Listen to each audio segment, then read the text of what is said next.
Welcome to Talk Football. Dan and Jesse, Champions League. It's Wednesday night and oh man, it's not looking good, Brev. It's not looking good. Unbelievable. Wow, yeah. Jesus Christ. If anything summed up how Liverpool have been playing performance-wise this season, that was the game. That was the result. That was what we've been asking for from the start. And I mean, I said last night a 0-0 would have been a good result. And how right was I? Yeah, it's despicable. I don't know how, obviously it's too soon to see what Klopp is saying, but I don't think he's making any excuses today. Really. No, there's no excuses. It's just not good enough, is it? No, devastating. No, I mean 100%. I mean, we'll go straight into it. Yeah. So everyone, thank you very much for obviously joining us. We're going to be discussing, some of the other games that were played this evening. We're going to have a little look at, obviously Chelsea from yesterday, not getting a good result. That man down there, Tommy Tuchel, now down the job centre, soon to be joined by Jurgen Klopp if it carries on. I jest.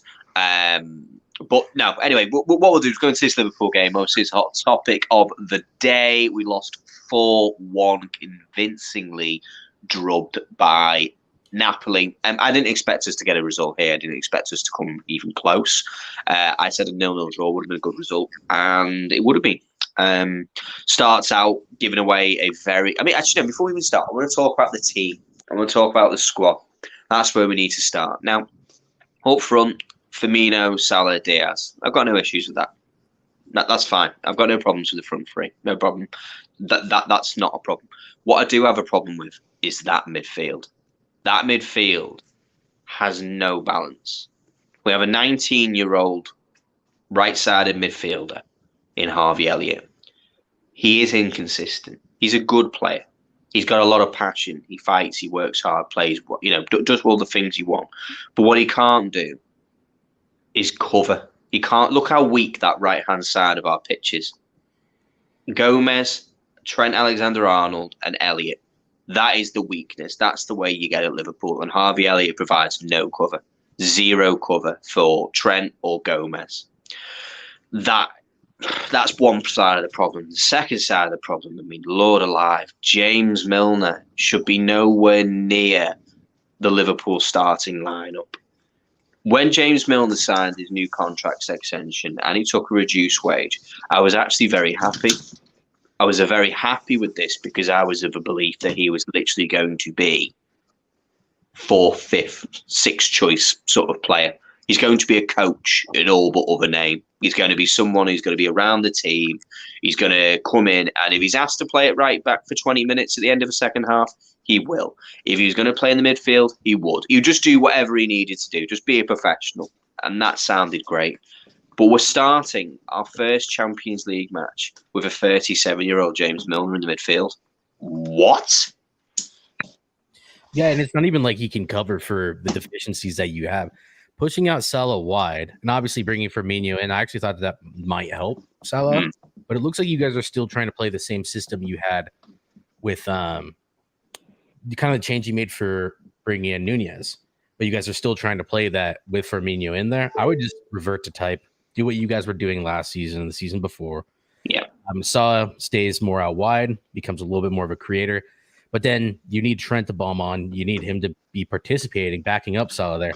And then that's the problem, right? Because then you have Elliott who can't necessarily do the role in behind Trent when he bombs on and all that. So, yeah, because he can't defend. He's not a player who's capable of defending, and that is the issue. That is the weakness. And going into the defense, I had no problems with the defense before this main game kicked off. I had no issues with it in any way, shape, or form. But I've backed Joe Gomez from the start. I was of a belief that this was his opportunity, an opportunity handed to him through fate of Canate picking up an injury. It's kept him out of the team for a couple of weeks. He's going to be back after the international break. Joel Matip, being out of it, with an injury. And this was Gomez's opportunity. And I thought, you know what? He's going to take it. I was so impressed with the way Gomez played at right back last season. That's genuinely where I think his position is. I genuinely believe Gomez is actually Trent's backup. I don't believe he's a good centre-back, and I've been proven correct tonight, is that he had an absolutely woeful game. It was awful. His decision-making, movement, positional play, everything. The second goal was completely his fault, coupled with Trent Alexander-Arnold. But yeah, the third goal completely muscled off by someone half his size. It's not good enough. It was absolutely terrible. Did Klopp get the starting 11 wrong? I actually don't think he did. And I'll say why I don't think he got the starting 11 wrong. The reason he didn't get the starting 11 wrong was because Gomez's play was his own fault. Simple as that. Gomez played badly. That was his fault. Simple as that. Arthur hasn't had a pre-season, hasn't played any football for Juventus, and he needs to do more. Once he's getting back there, fine, we get him into then. Thiago, just come back from an injury. I'm not going to ask him to come in and play 90 minutes of football after a hamstring injury. That's not what we're going to go and do. But genuinely, boys, Aaron, just because you're a Liverpool fan, mate, what did you make? What did you make of that? I know we were terrible, but what was your view on it? Not sure how good my audio is. I'm outside of my phone. You guys hear me okay?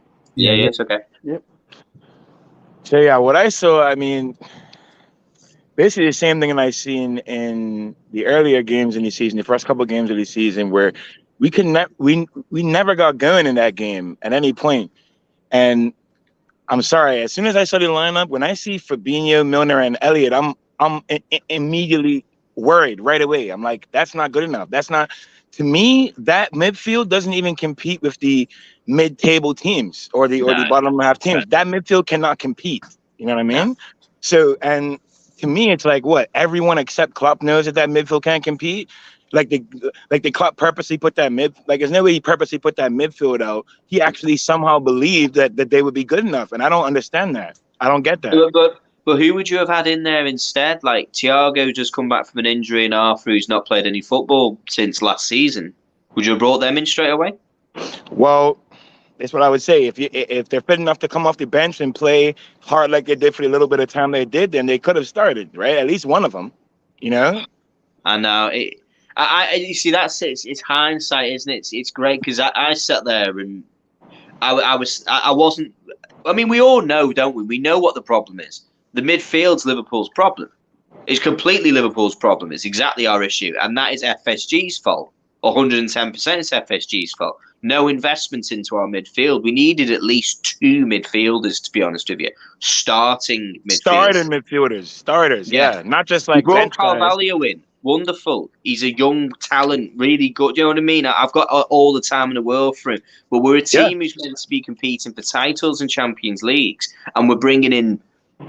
the future. Yeah, bring in the future, but we need to be the here and now because we've got Salah, who's 30, Van Dijk, Alisson, Fabinho. We've got some of these players who are in the very peaks of their football, and we can't let that go to waste, and we're allowing it to go to waste because this season is clearly a transitional season. Yeah, honestly, I hate the fact that what I was saying, remember when all the Salah contract talks were going on?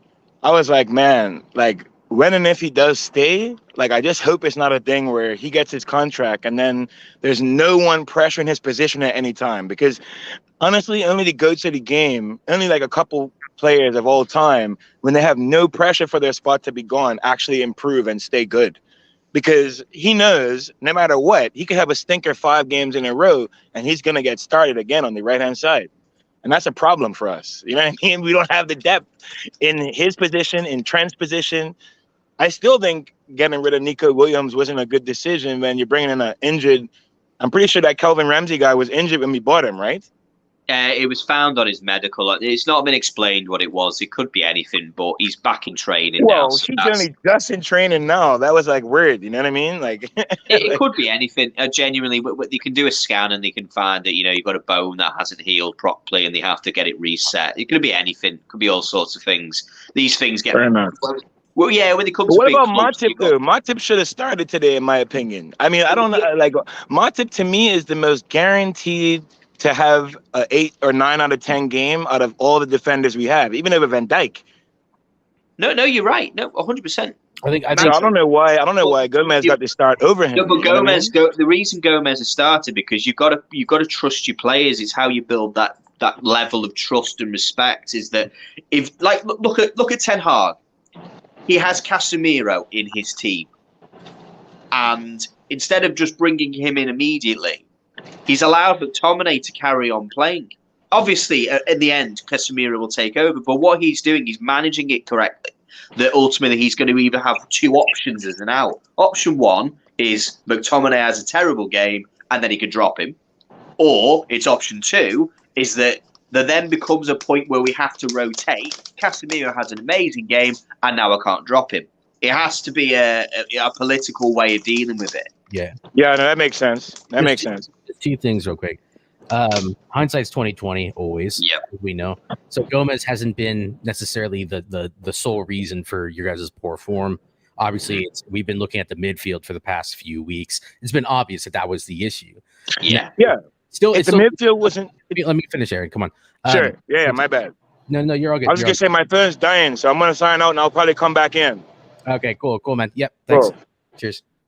Yeah, no, I was just gonna say hindsight's 2020. It's like you do need to continue to stick with Joe Gomez until he makes the mistakes. Now you see what Klopp did at halftime, brings in Matip, and I think that's the last you see of Gomez for quite a while, like you rightfully said, I think, Dan. So I think that's basically what he's doing. And then anything I think you hit the nail on the head as well. Like it is a diplomatic issue where you need to say, hey, if you're not performing, or if you are performing, then you don't change a winning team.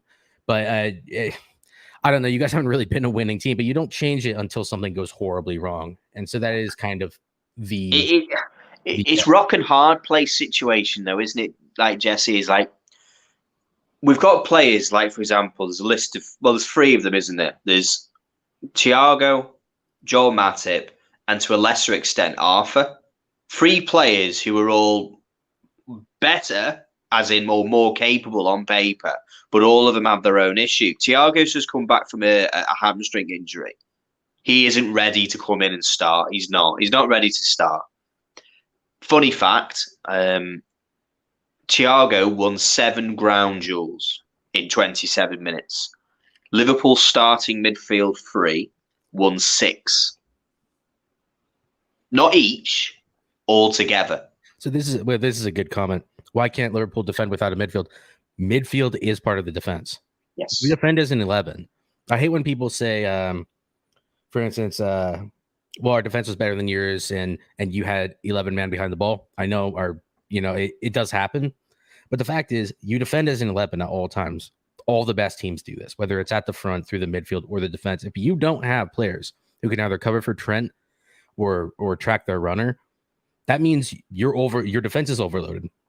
Yeah. Same way that the best teams also move fullbacks into midfield to overload the midfield. It doesn't really matter what phase of play. You always need overloads. So, or tracking of runners or whatever it may be. So, and this is what we used to see in the past. We used to see in the past with Henderson. Henderson was brilliant at covering for Trent. He was brilliant at doing that side of the pitch. He was always capable of, providing the cover for Trent Alexander-Arnold. But Liverpool keep playing a high line. The high line was very effective last season. The reason the high line was effective is because we pressed. We pressed as a team constantly, and we were capable of causing the errors. We were capable of the ball being released too early so that players were offsides and all the rest of it. And it worked, but there is no pressure. James Milner is allowing Robertson to become overloaded. Elliott was providing Trent to be overloaded. And it doesn't help that you've also got Joe Gomez on that side of the pitch. You've got 3 players who are all under the age of 25. That's not experienced enough. It's not good enough, to be honest with you. So just look at, as you say, look in there, look at these situations here. Is that Liverpool had 3 less shots, 7 on target. They had 9 to 18 already. Better stats with when they had possession of the ball. They missed a penalty, had a penalty. Possession, we had more of the ball. We passed the ball more. We had better passing accuracy. We were giving fouls away for a laugh. I mean, that's the straight thing. That's not normally the way Liverpool play. 2 yellow cards doesn't normally happen. We're normally a pretty straight, clean team. We're capable of not having to give silly fouls away constantly.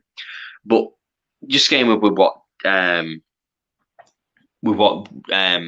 Twisted was asking there, just in his question that he put up there, which was why are we not capable of defending with the midfield? Just like Jesse said, without the right players to provide that defensive talk, to be able to come in there and put the tackles in, to do the tracking of runners, to do all that kind of stuff, there just didn't seem to be a element of intensity. There wasn't an element of I don't know. They just didn't seem like there was any trust between anybody. I don't know. There's things that are wrong there. There's some things that are really wrong there.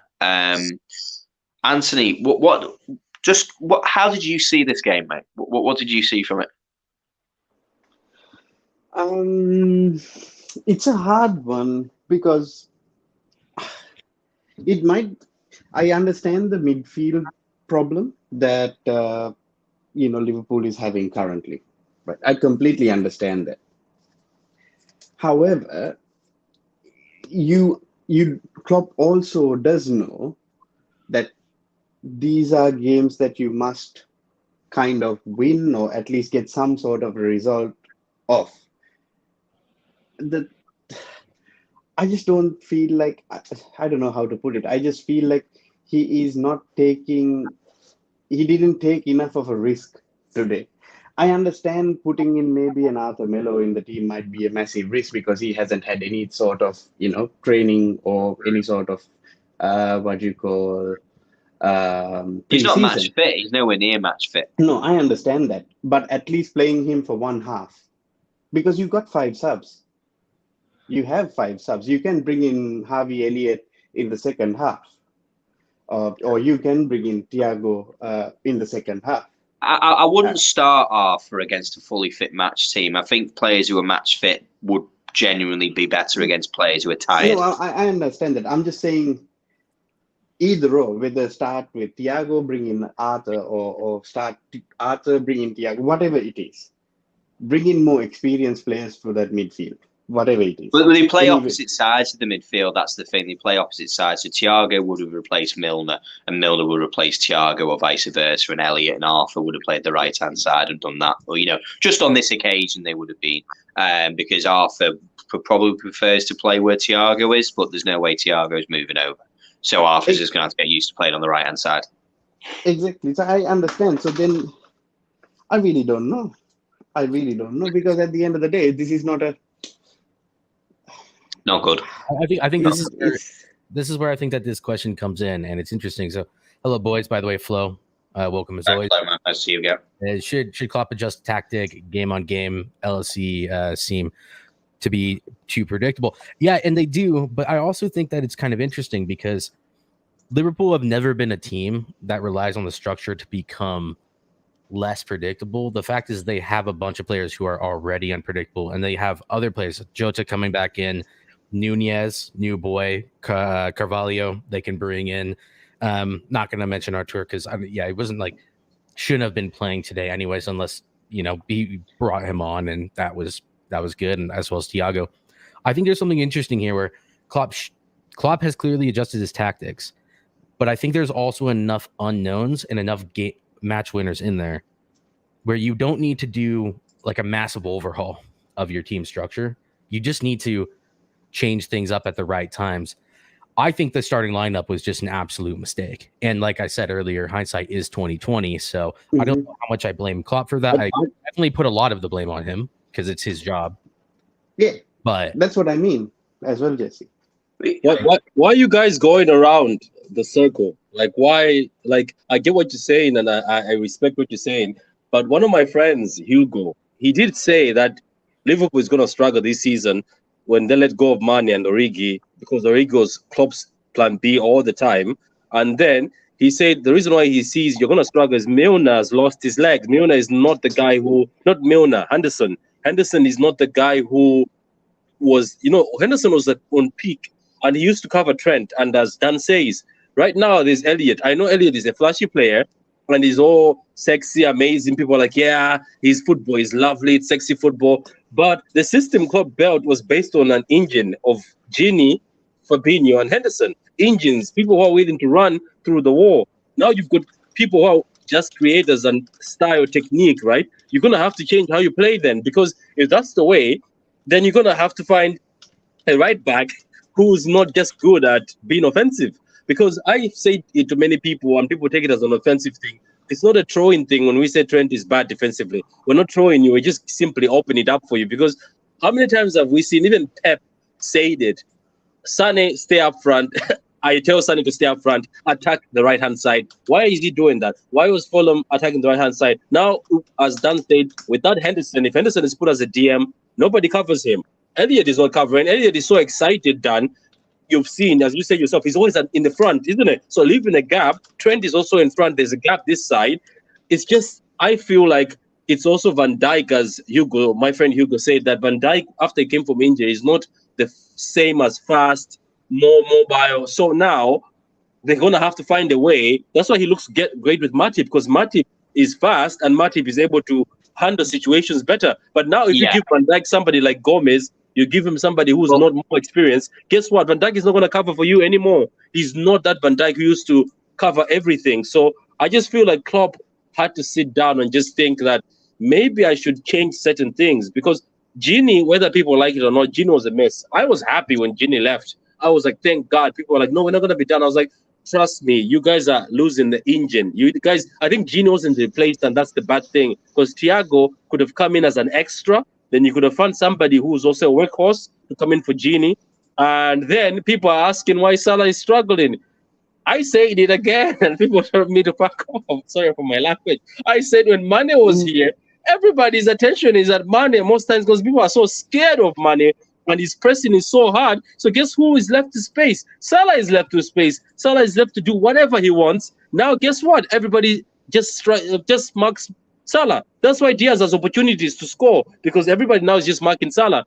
Unless Diaz becomes, fair play to him, he's the one who's dragging the team today. But it's just how it was. The balance was there. And then plan B is gone. Origi was insulted, but he was plan B. Man. That's how it is. Like that. I'm not, but that's cap. I'm sorry. Yeah, but what I'm trying to say, Origi and Mane, Liverpool don't have any problems with creating chances, or at the moment, the system worked though. It's keeping them out is the problem. Keeping them out is the problem. Nah, I think so as well. Mane is a bigger miss than Liverpool think it is. I absolutely think that there's something to the Mane thing. Mane was an absolute dog, and he was so difficult to play against. And I don't see the same thing with Diaz. Diaz is a very good player. He's good technically, and he can score goals. He can create chances, but he doesn't have the same. Mane was an actual animal. And I do think you guys are missing something on that side, 110%. Whether Nunez going up front can kind of fill that role. I mean, even though Diaz is putting up better numbers than Mane was last season already, he's already putting up the better numbers. He's already, but in all sorts of things, not even just goals and assists. I'm talking about other things like winning the ball, duels, winning the ball back in the final third. He's doing more. But of course, losing a player like Mane, it's always going to be a bad thing. It's not going to be good. Not going to go, oh yeah, you shit, get rid of him. No, of course not. But there will always come a time when you've got to, unfortunately, say goodbye to a player. And this wasn't Liverpool going, oh, yeah, Mane, thanks for the memories. Oh, by the way, we're going to accept 25 million off buying. No, that's not the case. It was a case that Mane decided he wanted to move on, and that's fine. Which is fair, Dad. Which is fair. Like that's the fair thing. It's just that you have to allow these players and go, do you know what? We can't do anything about it. He wanted to move on. He's not like, he's Liverpool till I die, and he's not, the Premier League's the only place he ever wanted to be. He's got his own aspirations, and why would he not? Bayern Munich come knocking, and he's going to get a big payday. He got a big payday. He's going to go and win the Bundesliga, probably win the Pokal. And still have a good chance of winning the Champions League. fair play to him. It's disappointing. Diaz is scoring the goals that Mane brought to us. He is. He's already doing it. And if he carries on scoring at the rate he is, he's going to score 20 plus goals this season. And I'm happy with that. But I think your system was great. But I just feel like, I'm telling you that, like, I'm not doing banter, but it's just Gini when he left. I thought that's what I want to talk about, the midfield problem. That is the real problem. Find another Gini. So this, like, okay, Diaz. Let's say Diaz takes Mane's place, but he's not Mane yet because Mane used to strike. He's not Mane yet. No, but what I'm trying to say is the Gini one, I think, was a bit of a mess. Where yes, Thiago came in, but why didn't he bring another workhorse plus Thiago? You get it? Well, honestly, mate, you're asking us Liverpool fans, and we know why. It's FSG. We brought Thiago in. Thiago is an absolutely excellent footballer. We got him for a bargain. Absolutely incredible footballer. We can talk about the fact that 27 minutes of football was played. Thiago won the ball back more often than the whole midfield three did for 60 minutes. That shows you the difference in levels of what a player like that is. Job, isn't it? That's not even Thiago's job. You're right. So it shows how bad the midfield is. No, but no, that isn't what. But Thiago does that. People forget Thiago is actually a very good tackler. Well, except when he butchers people. But genuinely, he is a player. I was about to say, Kat. He's the butcher at Merseyside at times, but genuinely, he'll put a tackle in. He'll do that, and he'll play the passes, and he'll control the ball. He's a top player at what he does. But of course, we should have replaced a player like Wijnaldum. Wijnaldum, I think, was right to be let go through the principle of the fact that he went to be a mercenary. He was going to Barca, do you remember, 200 grand a week or whatever it was, and then he was like, yeah, Barca, and then PSG came in and offered more money. Then he's going to PSG. That's a mercenary attitude, and that's fine. If money's your motivator, go and fetch the money. That's all I'm going to say. But look what happened to Wijnaldum. Wijnaldum's career since Liverpool has fallen down the pan. Unfortunately, he's had a leg break. He's at Rome, and that's how things go. But that doesn't excuse that FSG haven't invested the cash to provide Liverpool with another player. We have Naby Keita, perpetually injured right now. He isn't injured. He's been kicked out of the team. He's been kicked out of the team. Those reports that came out saying that he wasn't happy with his game time and blah, blah, blah, and if he doesn't start against United, then that's going to be really important to him. And then he gets an injury. Behave. That don't know. I think. So what is the problem in your opinion then? He's been kicked out of the team. No. I mean, what is Liverpool's problem in your opinion? Well, Liverpool's problem as a team is that FSG have not invested enough money. Yeah. This season, when we went on to nearly win everything, we were 2 goals and 180 minutes of football away from winning everything. The problem was that was the time to go, buy Nunez, let Mane go because Mane wants to leave. But now it's the time to invest more and buy more midfielders. I'm not saying spend 100 million on Jude Bellingham. There's lots of players out there in world football who our data analysts should be monitoring, and they will be monitoring, and we'll go, that player would be very good. That player would be very good. This player could do a job. Liverpool needed to bring in reinforcements this season, and they didn't. They didn't go close to bringing in reinforcements. Jess, I also wanted to just ask you a question. Do you feel like Liverpool are kind of like burnt out? Do you have that sort of feeling? There's definitely mental stress on them, isn't there, Dan? From the way that you guys didn't get over the line in both competitions last year. Yeah, we can have that. I mean, Liverpool obviously. What was the season we didn't? The season that we obviously didn't win the league. We missed out on the league, won the Champions League, then we went on to win the league, kind of thing. There's been occasions where Liverpool have been to the well and come back. Where they have missed out on something by a small margin. This season, I don't know whether or not it's because we haven't brought in enough reinforcements. We haven't brought in enough fresh blood, because you do need to bring these fresh ones in to keep things ticking over. Bringing in young kids like, Carvalho and bringing Elliott into the forefront. But we're promoting players like Stefan Bajcetic. I love the kid. I think he's brilliant. I think he's got a big future in football. But the issue with Stefan Bajcetic is that he should be on loan somewhere right now, getting first team football. He should be not just sitting on Liverpool's bench. He should be learning his trade. But we have to have him in the team because we have nobody else. Yeah, no, I absolutely get it. I just want to go ahead and bring this up before we go on to the next game. I was hoping that Pat could stick around. I don't know, but he might have had to just drop off. And we'll be back for the Chelsea talk. So I wanted to go through the City stuff beforehand. I do think we do need to make sure that we make it clear Napoli were good today. They were brilliant. No, they were. They were fantastic. They definitely deserve plaudits for the performance. And Gisa was very good. The left back or left winger was very, very good. Obviously, Oshiman is always a threat. So I do think that they deserve some credit for. No, they do. But I do, but there's no Napoli fans in here, so I'm not going to spend too much time on blowing. At the end of the day, I just wanted to. It speaks for itself. They were great, but the scoreline says that in the instance. At the end of the day, they scored 4 goals and they were good value for it. It could have been more. Could have been 6, 7. They could have hammered us today. They genuinely could, but. The issues for Liverpool right now is just blatant. It's clear. It's obvious. There's so many problems, and we're going to need to sort it out. We're going to need to try and sort it out. The only thing I'll say before we move on for this, Liverpool looked a lot better. It was markedly better when Joel Matip came in. When we had Arthur and Thiago. In that midfield, we had so much more control of the game. We were capable of doing more with the ball. It didn't work out where we were going to create any. We didn't create any goals. We created some good chances. Diaz had a good chance, that was saved. And if it goes 4-2, things become a little bit more entertaining. But it didn't go that way. But the only positive I can take from it is that once we brought those experienced players in, Liverpool looked a little bit more like Liverpool should, and that's the only positive I'll take so far. Yeah, I'd agree on that. I feel, just to piggyback off what you're saying about Napoli, I think Napoli definitely played well enough today that even if we were top of our game, it would have been a proper good game. That's that's how good they played. You know what I mean? Oh, yeah. If Liverpool were playing like Liverpool, that game would have been a very close match. Exactly. That's how good it was.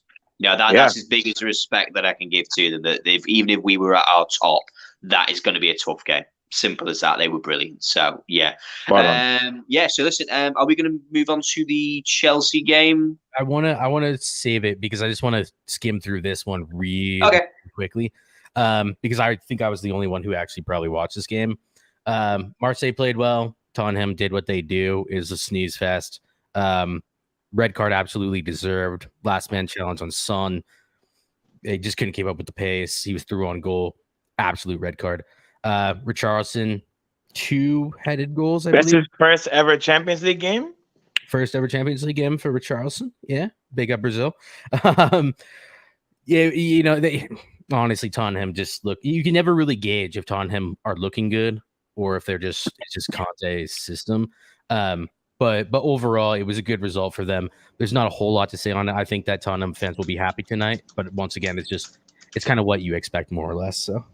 Yeah, they'll be very pleased with that result, especially it's a very tough game. They're probably their toughest home game, I would say. Marseille is a tough team out of that top 4. So, yeah, good result for them. Really, really good result. And but the red card killed them. Marseille really did kill them. Having 10 men is going to make it 10 times harder at the end of the day. I just wanted to ask a question from Jesse on that Tottenham game. Who was in on goal and got red carded?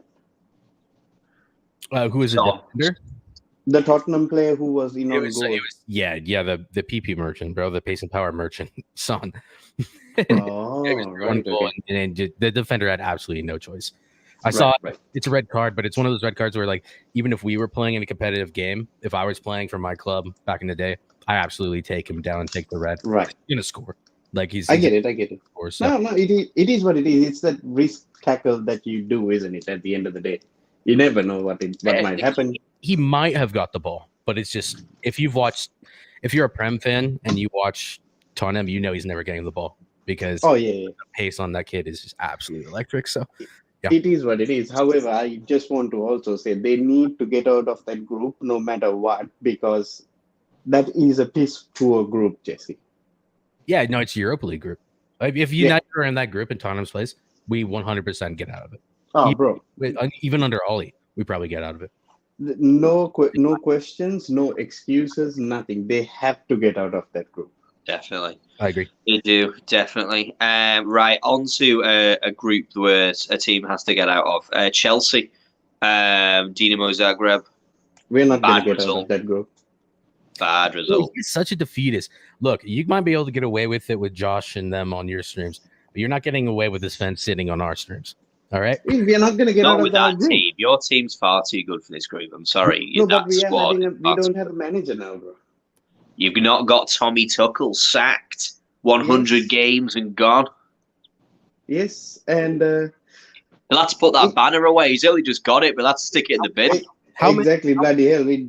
All that money donated for it as well, bloody hell. Sorry, go ahead and read off this lineup for me. And please do that for us real quick. Yep. I can't. I don't want to butcher these fucking names. Sorry. I had a. So how many of those are getting into the Chelsea team, by the way?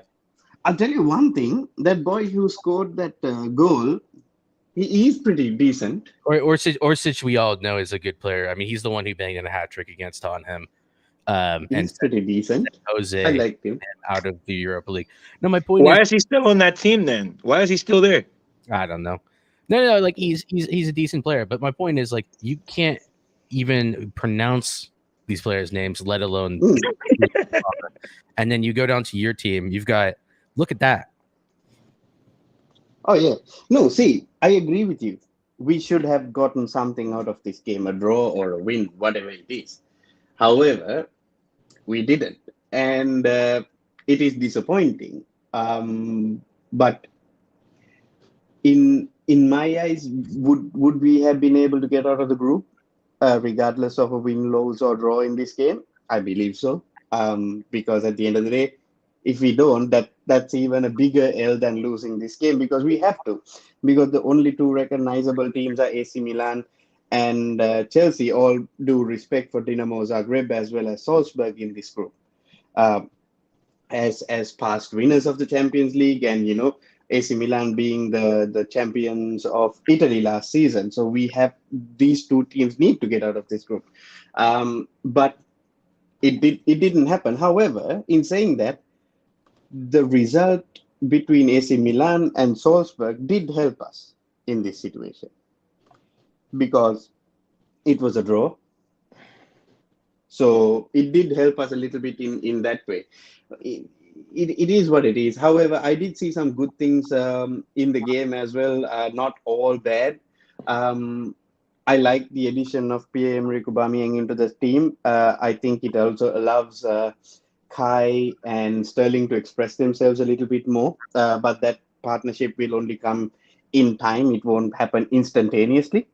I think the midfield might be a little bit of an issue, but with players like Denis Zakaria and Jorginho and Kovacic becoming fully fit, we might be a little bit better.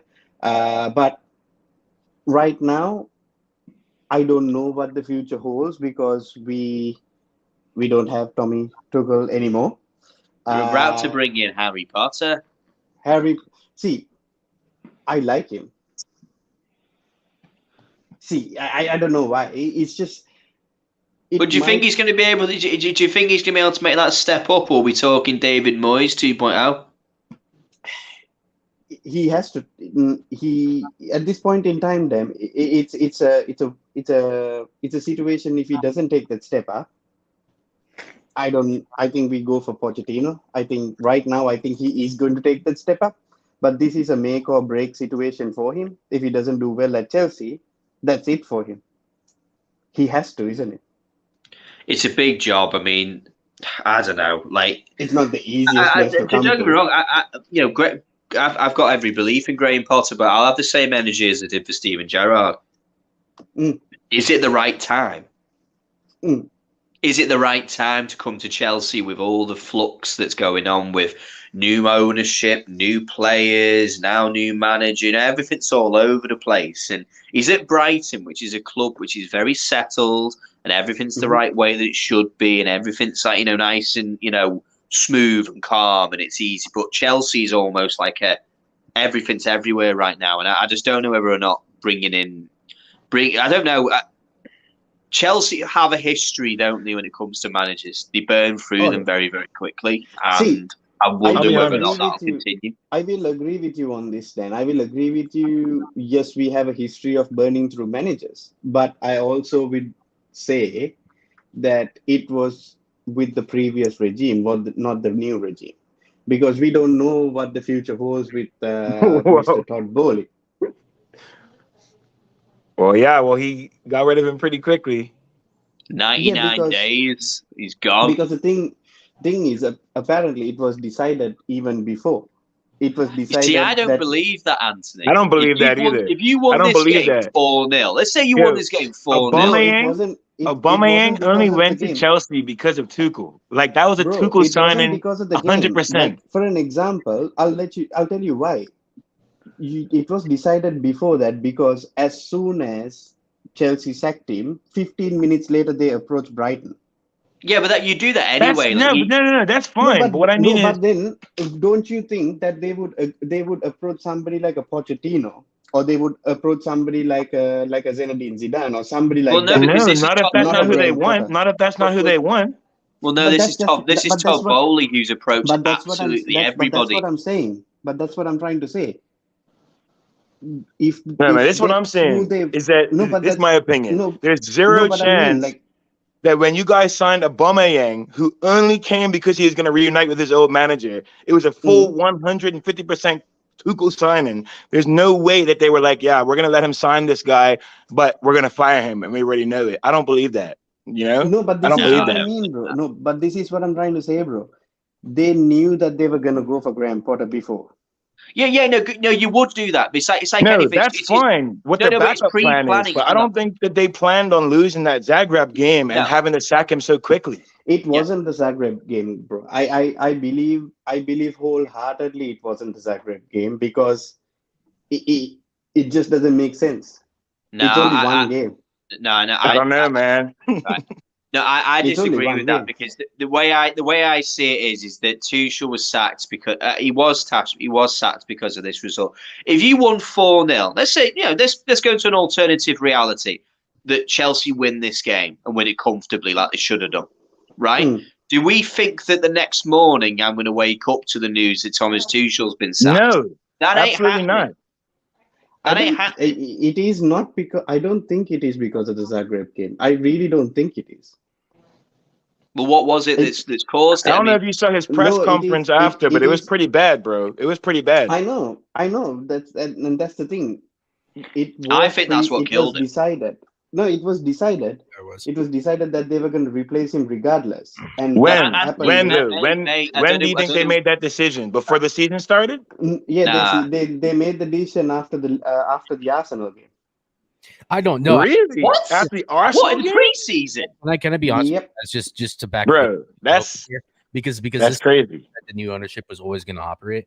They were always going to be looking to bring in someone who is Todd Bowley's man. We've said it before. That's just the way it would work. We didn't expect it to happen this soon. Sorry, Jesse. No, I didn't expect it to happen this soon. But like I said earlier, I think it was the right decision. Tuchel really lost the dressing room. The players aren't playing for him. He brought in Cucurella. He's been your best performer so far, along with Koulibaly, who he's getting on edge. But I'm not gonna go there too much because a lot of players get on edge and still perform. Your new signings are by far your best players right now. I think that he's lost the dressing room entirely. 110% he's lost the dressing room. There's no way around it. I'm not saying it was a bad decision. I just don't agree that they coming into preseason, coming into the season of this year, were like, you know what? We already know we want to sack Tuchel. They may have said, you know what? Maybe by the end of this season, we want to bring in someone better. Maybe they thought that, but I don't think no one plans to fire someone in 4 games of a new season. No one does that. Yeah, no, I agree with you, and I think Anthony agrees with you as well. I think I don't think it was the plan to sack him this early as well. However, it wasn't the result. It is the situation of they looked at the situation and they thought, yep, it is not, the players ain't really playing for him. However, we can keep him till like January and wait until we get a proper manager in. However, And also the report came out that we are also going to appoint a director of football very soon, and the decision to bring in Graham Potter was also influenced by the director of football that we are going to bring in.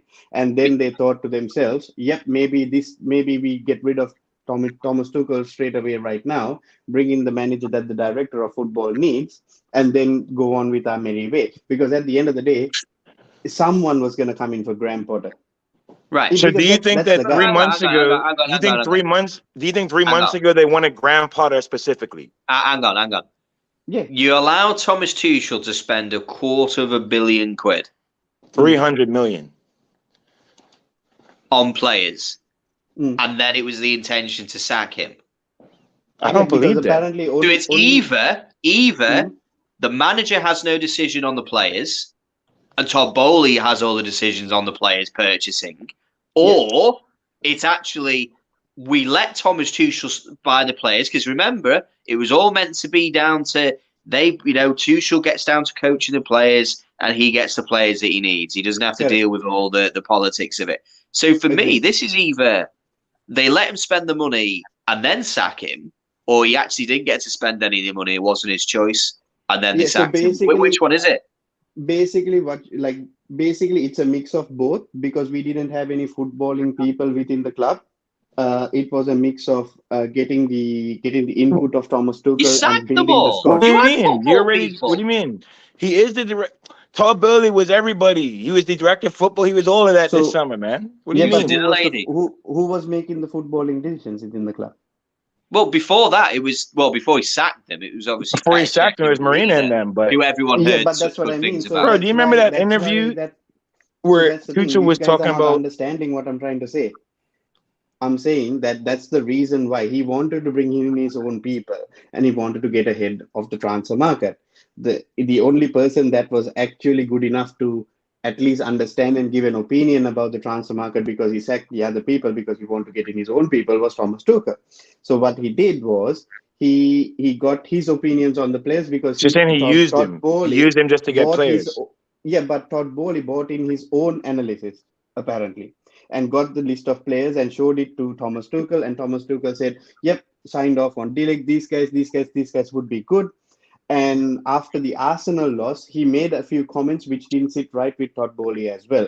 And then the only signing, I would say, which was actually made for Thomas Tuchel was the Pierre-Emerick Aubameyang signing, because so all those other signings were not his players. Is that what you're saying? It is for him. Plus, it was made for the club as well. But that's how every signing is, though. Every signing that's ever been made is like that. I think we're then what's the big deal? We can bring in Potter tomorrow. That's no problem, isn't it? Then? I feel like you're cross-splicing like three separate journalistic stories down the line. Like, so he wanted to he fired Marina, Buck, and Czech. Better check. Yeah, I'll be back, guys. And no worries, Aaron. And then he he basically went to Tuchel and said, "This is what we're going to do." You said he has a data analyst that he brought in. That's wonderful. But that's just Bowley's guy. That's it. Some kid playing Football Manager. That's what it is. That's also not how data models work. You need a set. You don't just bring someone in. It takes years. Typically, but that's what I'm trying to say, bro. They just check the metrics. Apparently, that's what is being reported. I'm just going off what is being reported. For me, what does that even mean? No, but that's what I'm trying to say. This is what is being reported by Matt Law and the guys who are at Chelsea who are reporting it. So however, they check the for me, that's like Dan and I play in a Sunday league game, and Dan scores a goal, and then we check the metrics. He scored a goal on his debut against. Yeah, but that's the reason, isn't it? So you have to understand. We went and bid 50 million on the guy who played for Southampton. What was that? Sorry. We went and bid 50 million. The guy who got injured playing at Southampton. So you can see it's crazy what he was trying to do. And Thomas Tuchel stopped him from doing so many bloody stupid decisions during this thing as well. Thomas Tuchel stopped Bowley. So what is it? Is it a data-driven model? Is it? Yes, but this is what I'm trying to say, bro. You guys are not understanding what I'm trying to say. However, I agree with you. I agree with you on a lot of things. I think that this is actually something elongated. I think they've wanted Potter, but what is it? Is option A, B, or C? Is it a data-driven model? Is it Tuchel selecting the players until they can get that informed, or are they bringing in a new director of football who has had interest in Potter from the beginning? Potter.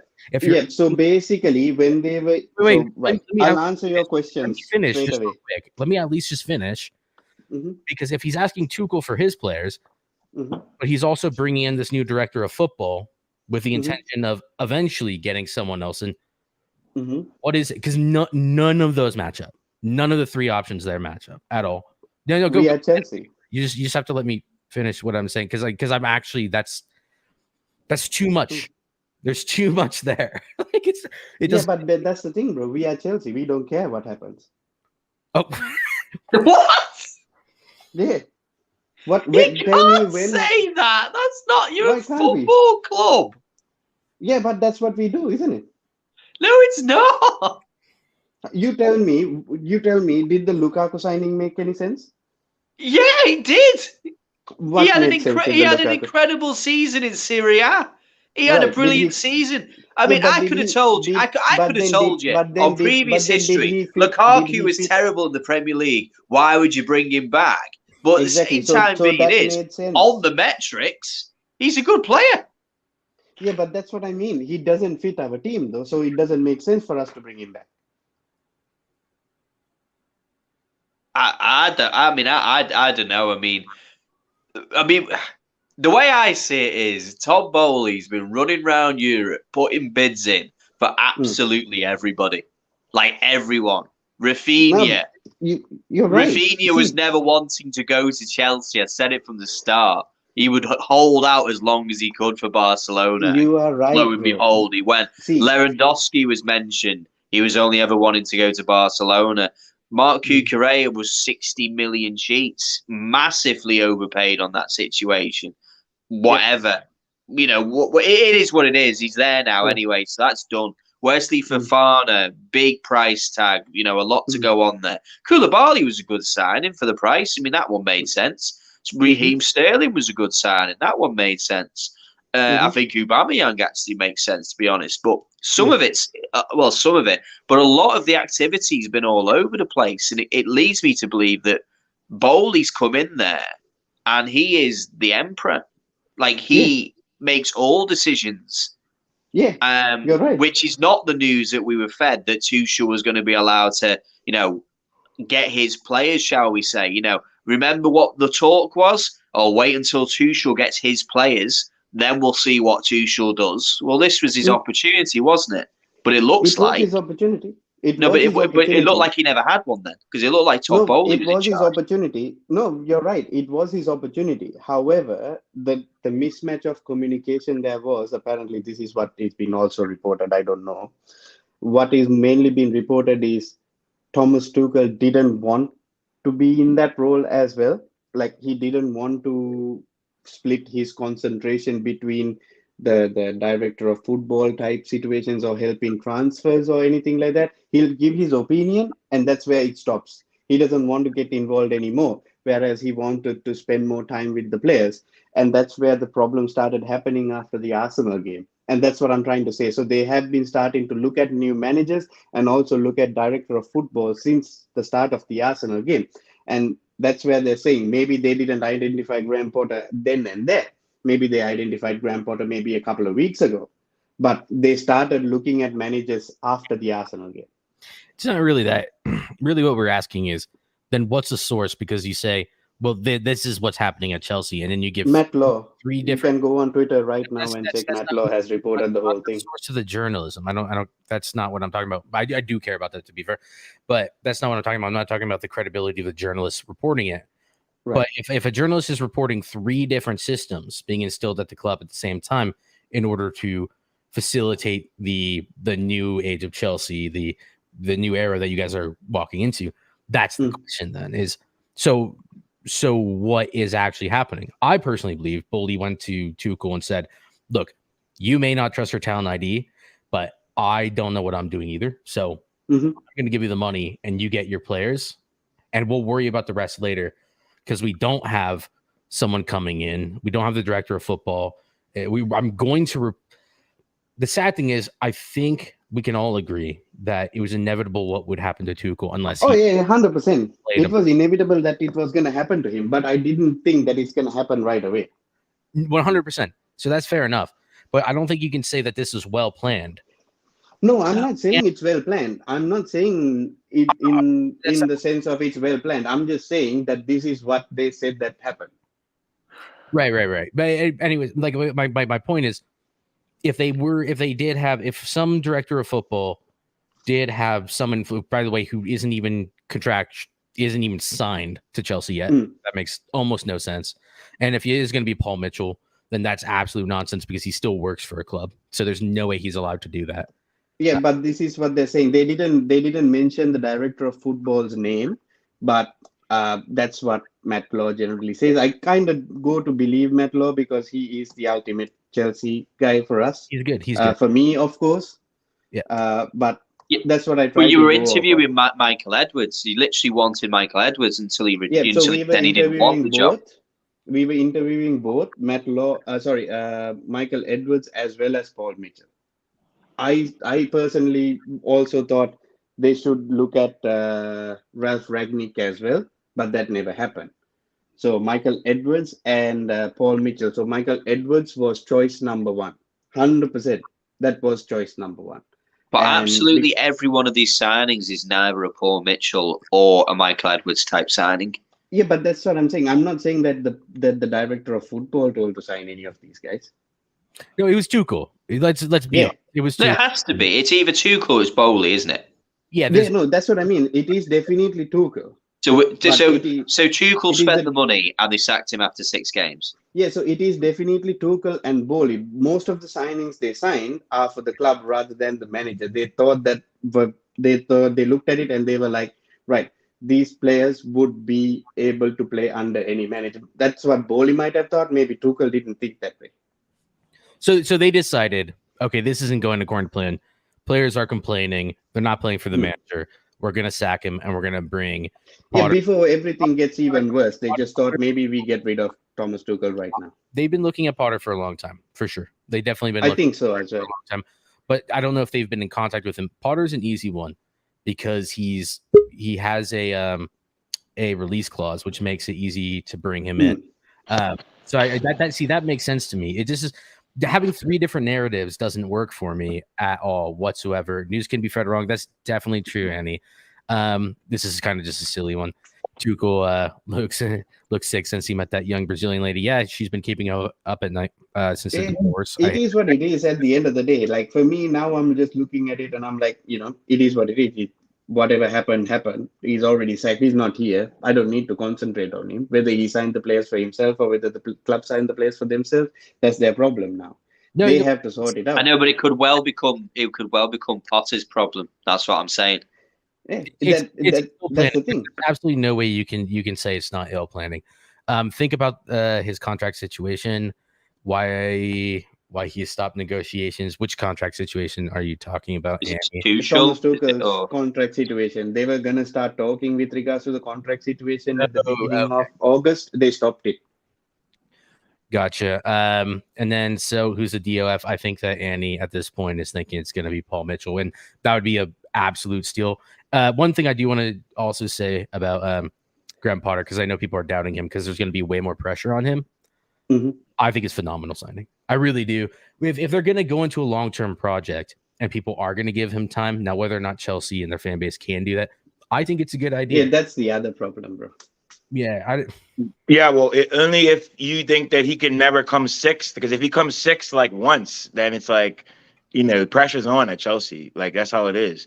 And for me, I mean, as a rival, I would rather them get a Poch or a Graham Potter than like a Zidane or anyone else that's like a proven winner. Like I don't want them to have some winner in their camp. Like Tuchel at the end of the day still was a winner. He's gone now. Graham Potter, as good as his football has been, it's not his fault he hasn't won anything yet necessarily, I guess. But, that's yet to be seen, right? Everyone thought Poch was going to just start winning all these trophies. It never happened for him really like that either. It's a big step up, isn't it? It's a really big step. Huge step up.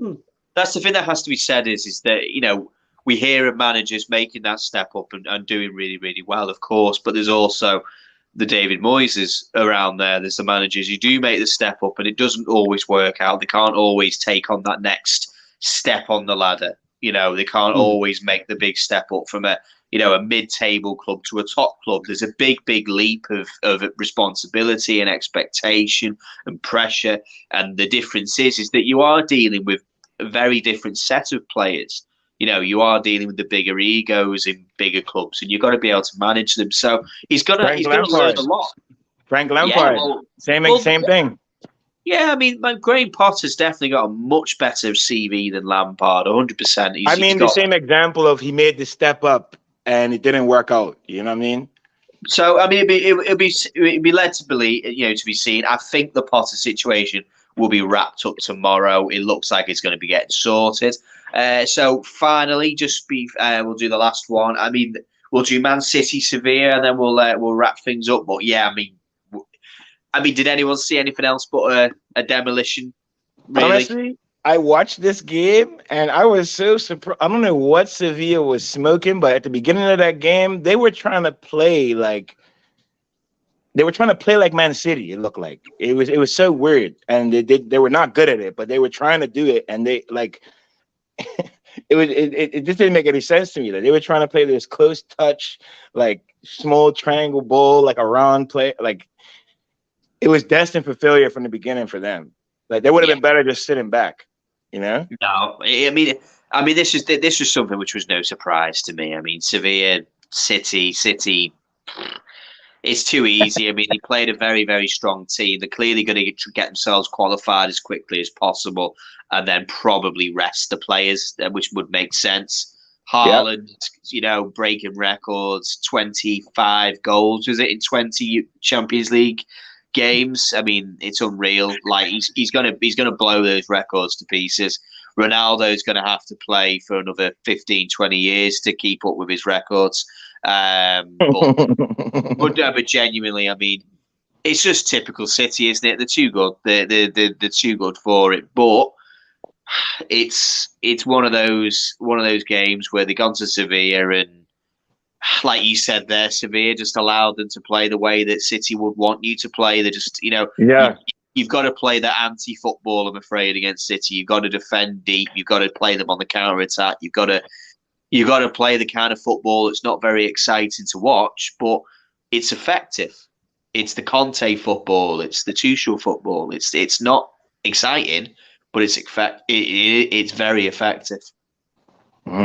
Yeah, Foden's goal was nice too, man. Hey, Foden, guy is such a talent, man. Guy is such a talent. Exceptional player, absolutely exceptional footballer, and he's obviously benefiting from everything that he's surrounded there. And City, I mean, the biggest conversation is these boys are favourites for the Champions League, and they've got to do it. They have to win it. With Haaland in that team, they're even more favorites than they have been the last 3 years in a row. They've been favorites, but now it's like you guys are favorites by a margin because of that one player. Oh, yeah. Unstoppable. Oh, they have to win the Champions League this season. Like, it's genuine. There's nothing more to say about it other than the fact that they have to win it. They have to win this. The odds are probably so like it's probably like 1.5. It is what it is at the end of the day. PSG are second favourites. I know that. I know PSG were second favourites. But yeah, there you go. Manchester City. Manchester, somehow Liverpool is still fourth favourites. Wow, Liverpool are fourth favourites. Wow, that's pretty surprising. I'll give you all 100 to 1 on it now. It's not happening. By the way, like PSG have been scoring goals for fun as well. Yeah, well, it was 2-1. It was only 2-1 against Juventus. They made it more difficult on themselves towards the end. I mean, the first half, it looked like they were just running away with it, to be honest. I mean, for me, I still think PSG is my not dark horse, which is strange to say, but I do feel that they have got a very good position to win the Champions League this season. They look like a proper team. They do look like a real team. I'm more leaning towards Bayern or Man City. I don't know why. I just have I'm this feeling that saying with here, Mane, I don't know, like Mane scores Bayern goals in the Munich. Champions League in very clutch moments, and I think he's going to do that for them too. Bayern Munich is the team, bro. I'm telling you, Nah. I've been watching them too, but they didn't look that good in their league right now. They look okay. They've been dropping points in their league, which is not good for them. But in the Champions League, I think they'll be fine. Man City has to win this, genuinely. Yeah, I was about to say this is City season. If it's not, then Real Madrid. Pep's got to walk. It's Pep out, isn't it? Bro, Man City's going to be even better next year. They're good this year. They're going to be even better next year. Watch. I'm just saying, man, it's getting ridiculous. I know that people want to pretend like he hasn't been there for 5-6 years now. It's getting ridiculous. Like, Wait, it's so getting if to the he point wins where the Premier League this season, Jesse, just wanted to ask you this. Yeah, If he wins the Premier League this season, that is 3 in a row, is it? Yeah, that's 3 in a row. Far out. Fucking Yep, hell. that will No one has to walk after winning 3 in a row, and that's been done like 3. I don't It's think only he been does. done like 3 times in fucking history or something in the Premier League. No, Or I I'm mean, in English football, I mean. I'm saying out of personal pride. No, bro. No one leaves after 3 they in win a their row is third also league title in a good row, for bro. No, No but one it's does getting that. but that's old hat though, isn't it? To City, it's about that Champions League. That's what he was brought in for. Of course, but They'd you don't won walk. all I'm the other saying he's not gonna competitions. walk. That's what I'm No, saying. but He's not gonna you're walk. right. But He then just 3 doesn't in a sign row, that how contract often? and goes and takes rest. No, I understand what you guys are saying. However, 3 in a row is also a difficult task in itself. It's very difficult. I mean, it doesn't happen very often. He's gonna go Shit, and even take in rest. even in like La Liga, like the only league where that happens often is like Bayern Munich's league. That's it. I'm telling you guys, And PSG. That's it. No one else does that. if he throws away another Champions League run after being the favorite for 3, No, but when you say throw away, what do you mean? Like if he loses in the final, then it's like what?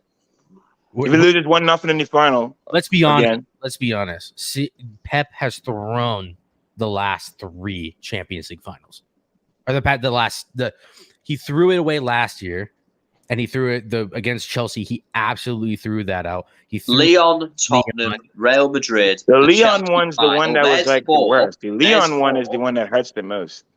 They all hurt.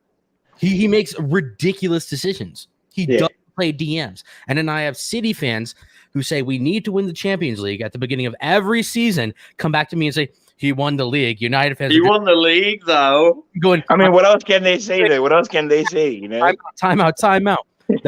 Cap. You guys were saying one thing earlier, and now it's he won the league and he's our greatest ever manager. Yeah, he is. But you guys can't just continuously change the narrative. The only reason why no one calls them out on it is because they're a small club and no one knows. My favorite that's words. definitely a factor. My favorite words is that I don't really care about the Champions League. That is only said by fans of clubs. Yeah. who No. have You have to never be a won the small club to not care about the Champions However- League. No, I agree it's with that. only said by clubs who haven't won said Champions League. Because as However, soon as he's you win saying it, that. you My boy's a realize Man City fan. What I tell you him realize is league titles are not the same. What You Yeah, realize that they don't hit the same. In saying all of this, if they win the Premier League, I mean, I think they might win the Premier League this season. Sorry. If they win the Premier League, because I think Arsenal is going to win the Premier League this season. what? But in saying that, 3 in a row is also a very good thing. And if he does stay for next year, and let's say he doesn't win the Champions League, and he stays next year and he wins the Premier League again, that's 4 in a row. But is that worth more trophies? It's not. He was brought in to win the Champions League. See, That's what he was brought in but for. nobody has ever done that, bro. no, Yeah, he wasn't 4 in a only. row. I mean, look, come on. It was a goal to win the Champions League primarily, but I mean, shit. At the end of the 4 day, in if you a win the row. league every year, I mean, I would honestly, as a pool fan, I would definitely. I want 4 leagues in a row. I want, or even 3, or even 2 at any point in my life. I'll be so happy for that. I've seen the Champions League. I've seen 2 of those been won already. You know, I would love. Now, you know, it depends what shoe you're on, right? If you're on their side, you want a Champions League. If you're on our side, you want the league. So it's a catch-22. But you can't compare us. They're a state-funded club that spent $1.5 billion. on But that's who building we compete with, though. But that's who we compete with. but we don't. Not financially, we don't. I don't We're even nowhere On the near. pitch we do. On the Financially or pitch we not, do. you do I wanna ask you you a do compete on it. You do compete with Manchester City on a sporting level, whether it's 100%. financially or not. It doesn't matter, isn't it? Can I Because Yeah, you do have but to play that's the them. miracle of it. That's the literal miracle of it. Is that when they can go out there and purchase £50 million substitutes, Liverpool were going out there and buying 10, 11 million pound ones. That's But not that's good. Liverpool's That's It's fault, cool, isn't but it? No, just Yeah, hang but that's on. Let me Liverpool's finish. fault who doesn't want to spend it. Let me finish. Not Liverpool. Liverpool don't want to spend it because they don't spend like that. That they're owned by a private company. They're not right. owned What by about a Chelsea, state. though? Hang on. We don't spend like Chelsea. No, let him finish his point, man.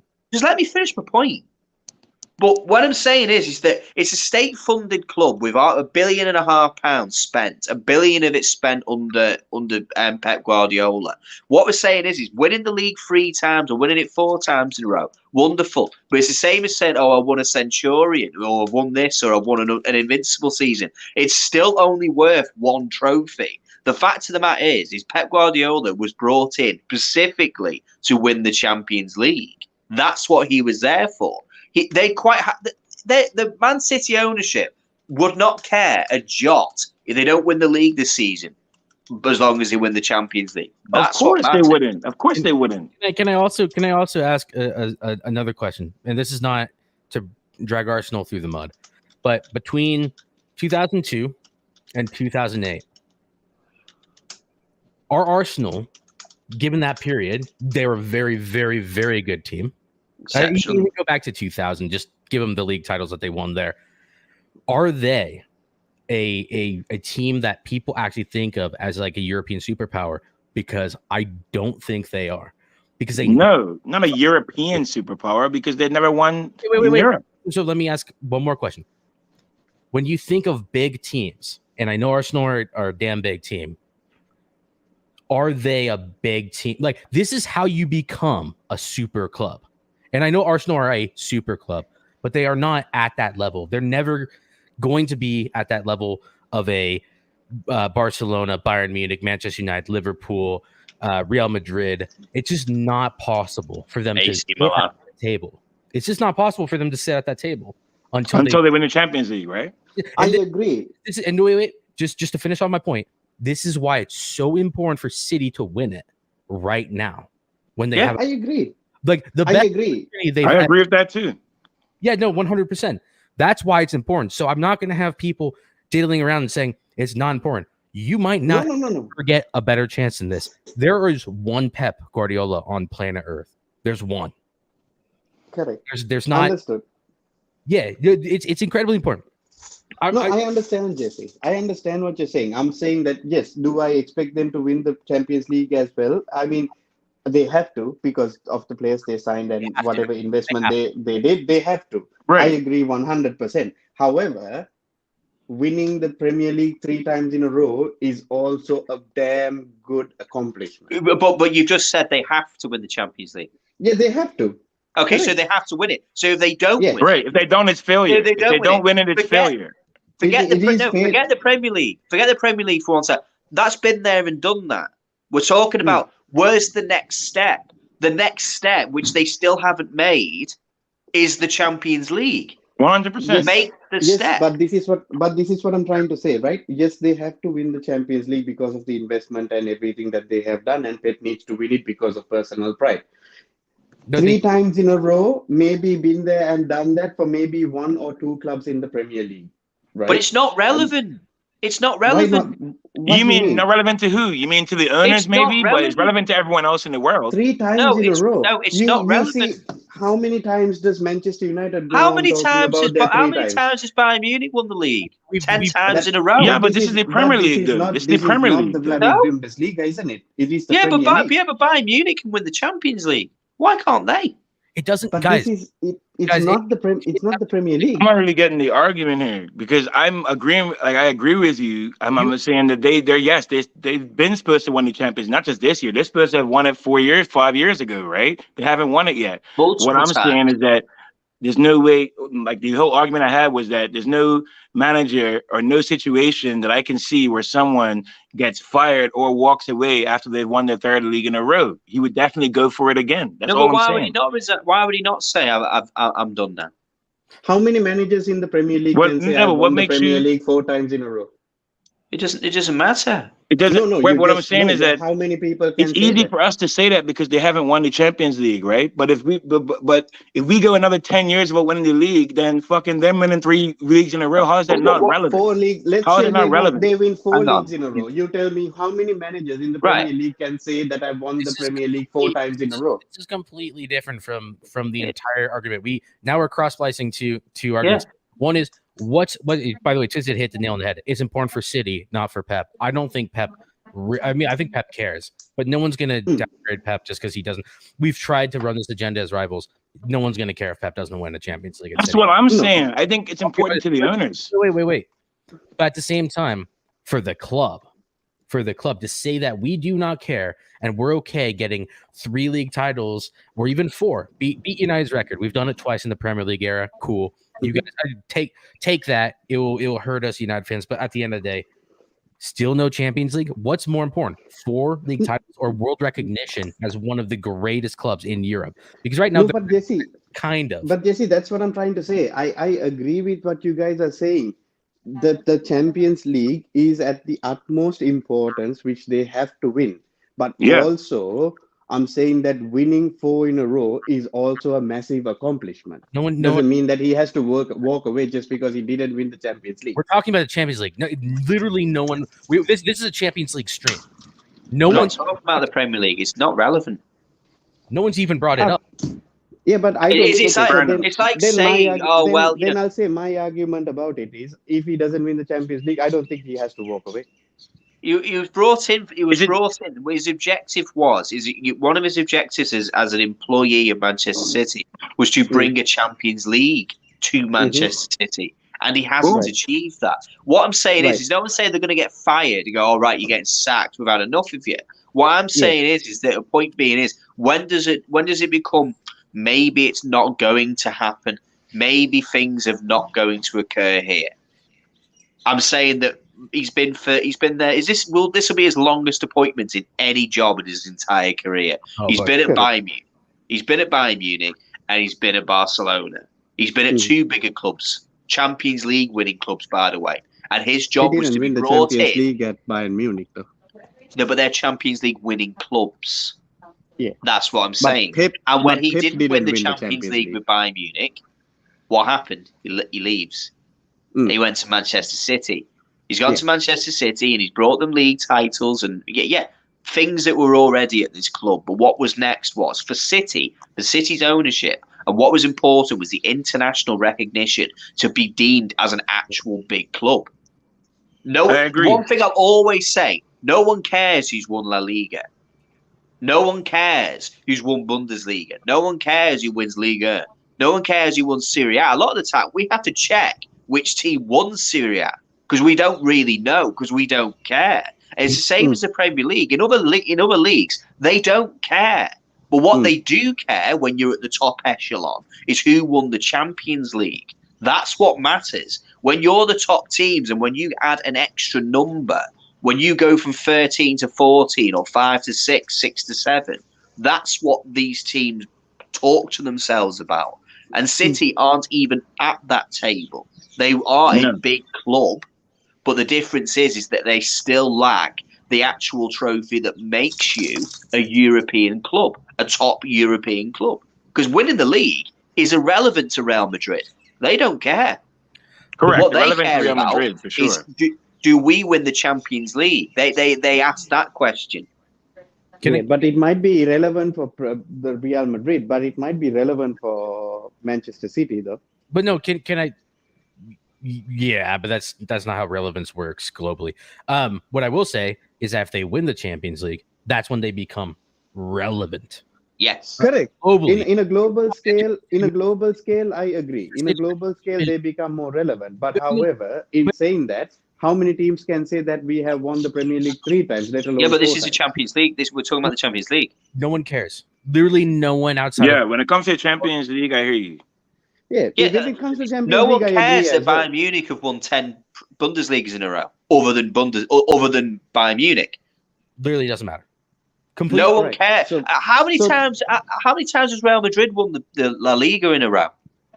So basically, let me ask this. So does it? Who knows? Do you Who care? cares? No, let me say. No, I'm Let saying, me but they ask this. alternate Can I between ask this Barca question? and them and Atletico. It's not like that. Can I ask this question? You know? Let me ask this question because Jesse is a Manchester United fan. Yeah, sure. Jesse, how many people care about you doing the three-peat? Absolutely no one except for No United. one. Exactly What? right. That's not true, man. Well, okay, so let me That is not true. People still bring The up only the three people who feet care to this about is day. Manchester let me, United let me, fans. let me rephrase that. Let me rephrase that. United fans rate it higher than anything else. Prem fans Yeah. might have some interest because it's a record within the Premier League. But guess what? Yeah. You want to know it? If you ask the Real Madrid fan, how about that three-peat? How about the treble? No one cares. Literally no one cares. Outside of Premier League fans, Yeah, everyone cares about trebles, man. In Bayern, in Germany, they care about trebles. In Yeah, but they don't Italy, they care care about about Manchester trebles. In United's England, they care trebles. about trebles. they don't care Yeah, about. but they don't care about United's one They only care about Why not United's one? because it's nothing to do with them. You might care as a What do you Liverpool. mean? So what about the treble that Jose won or the treble that Bayern Yeah. won that well If back? I'm a Bayern Munich, it's irrelevant? okay, I'm a Real Madrid fan. Why would I give a rat's ass about Manchester United's treble? Unless we beat them in the No, Champions. what I'm saying. So I don't know. I'm confused. So trebles don't exist then, even in La Liga. No, they exist, but this is okay. So this is the discussion we're having. So if we beat Real Madrid in the final, so here we go. Bayern Munich care about our treble. They do. Why? Because we beat them in the Champions League final. They were also on for a treble that season, by the way. Of course, they care about that treble. What the hell? They would have got a treble. What was it, two or 3 years ago during COVID when there weren't any fans, when Bayern and when Hansi Flick won that treble? Did you care that Bayern Munich? No, I didn't care about that treble. Give a shit. No, My I point. didn't. No Why one, not? Yeah, why Mainly not? because I don't know. I actually do class Bayern's differently because Bayern and PSG are the two leagues where like I just don't rate that league like it's a guarantee they're gonna win. It's not like that in every other league. Yeah, we're It's going. still a treble, though, isn't it?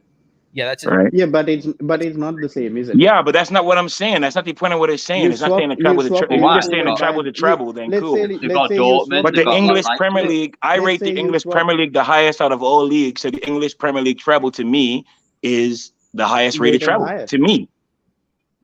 You swap Liverpool and Bayern Munich. What makes the difference? Who would win the league in the Bundesliga? Got no idea. Liverpool every year. I mean, it doesn't really matter. I mean, like if we're honest, let's go back to 1999. Let me take you down this road. Who was the best league in the world in 1999? Serie A, I think. I would say Italy. Serie A. Serie A. Serie A. Who was second? Between La Liga and Premier League, I would say. It was I definitely would say the Scottish League, maybe a little bit. I think. No, not 99. Scottish League was already going Yeah. downhill. Oh no, Premier League. Yeah, I would say the Premier League. La Liga for sure. Then it was a question. Was it the Bundesliga or the Premier League? Because you can't really split hairs. Bayern Munich was I don't know. The Premier League in 99, bro. Over Bundesliga? I'm honestly Over not. Bundesliga, I'll say that. They had a lot of really good teams, and Bayern Munich was the best team in the world that year, 110%. Just Yes, but Bayern Munich is an exception. Their league, though, I don't know if it was as strong as the Premier League in 99. So then let me ask the question: what are the top 3 leagues now, right now? Premier League, La Liga. And Serie A. Tough between, I would say still Serie A is better than Bundesliga. But you're splitting hairs again. Between Bundesliga and Serie A, yeah, it's close, but I still would put Serie A above it. That's Because you still no one can else have except Bayern multiple can win winners that in the league, Serie A. bro. No one else except Bayern can win it. There's no chance. Who's the best team in the world? Right now, Manchester, Man Manchester City. City. Okay. Who's got the best manager in the world? Liverpool. Man City. Who's got the best striker in the world? Man City. So they should definitely be winning the Champions League. I got your Who's point. got the best 11 in the world? Man City. Okay. Do you see where I'm going? No, I see Yeah, where you're but- good, but that point was already but I- made. but No one but doesn't think that they shouldn't be winning the Champions League. No one in this panel Okay. doesn't think that. But we Everyone haven't agrees disagreed with that they you. should We be winning the haven't Champions disagreed. League already. So what happened? but wasn't the question, should Pep walk? Isn't it? Yeah, that was what was said. Should he walk if he doesn't win it this year? I think that's ridiculous. Yeah, but I don't think he should walk if I he think does that's a 3-peat. why would he walk? That's dumb. Why would You he can walk? just try again Why next would he? year. To He'll be fair, still be immortal, isn't it? It was tongue in cheek, but the other thing is, he absolutely should out of personal pride. Just in my opinion, like if he doesn't do it this season, What if he wins it the next year? what if? What if he But doesn't? it's always what if, right? No one knows who's going to win anything. But why wouldn't he? Just can you imagine? Can you imagine if he wins the Premier League this year, makes it a 3-peat, wins it next year, makes it a 4-peat, and maybe win the Champions League? That's 4 Premier Leagues in a row and a Champions League. How big would that be? Look, I know that they ain't hearing the Premier League talk. They're not hearing that. So let's just focus on the Champions League. With the Champions League, if he doesn't win it this year, you guys are saying no matter what, he has no pride if he doesn't leave and not try and win it the next year. We said I already said it was. I don't get it. I already said it was tongue in cheek. What I'm saying is, if he doesn't do it this year, give another man a chance. What's the harm? And then you guys are saying Premier League, cool, okay, I get it. They'll probably win it next year as well. Who cares? I like when it comes down to it, I'll be honest. I think Manchester City fans care. What, all 8 of them? I mean, I fucking care. I don't know what you guys are saying. You don't care about them winning the league. I fucking care. I don't want them to win the league. They still care, isn't it? It's I Just will like always Manchester care. United fans are the only people who care about their treble. Manchester City fans will care about their treble or their quadruple. it's completely irrelevant to what I'm saying. I'm saying if you want to dine at the top table, you need that. You have to win the Champions League. That's a fact. Correct. We agree. That's a fact. But then, No one's do you disputing think that. Manchester City will sack Pep Guardiola for not winning? No, I'm not saying Yeah, sack. I'm saying the only argument was about whether he he knows should the why walk. should I've So not why been should he able to walk deliver.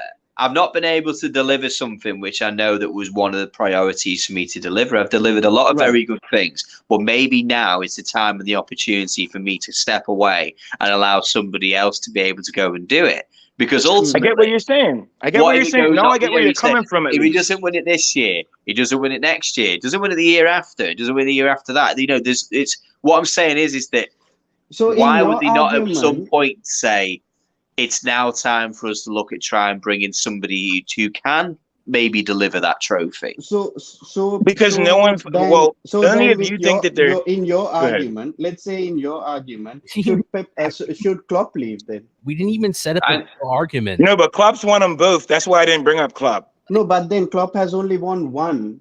But he won all one these each. years.